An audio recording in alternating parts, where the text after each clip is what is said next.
Salam değerli izleyicilerimiz, değerli müşterilerimiz. Hamı zəng vurur ki, şəxsi ev istəyirik. Şəxsi ev istəyirsən qardaşım, hara müraciət etmək lazımdır, Nəsir? 049 ofisa.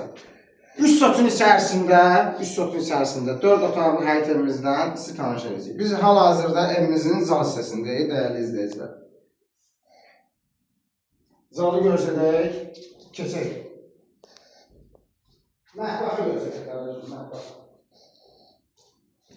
Mətbəxi tam şəkildə kadralı qardaşım. Evimiz koridor sistemidir, istipolla tərcih olunur. Burada bir yataq otağımız, değerli izleyiciler. Divar kağızlarına kimi, kombi sisteminə kimi, laminatına kimi vurulub. Burada bir yataq otağımız.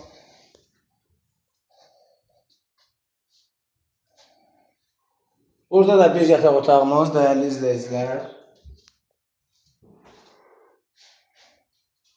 Hamam, tuvalet, koridorla üz-göz. Kardeşim, oradan bir tane koridoru qəşəng kadra al. O görsünlər. İstipolla tərcih olunur, değerli izleyicilerimiz.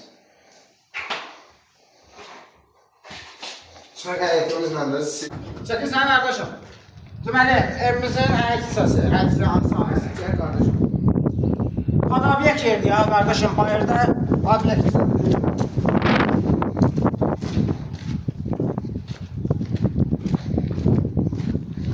Həyətdə də kombi, mütləq atlarla otaq düzənləyib.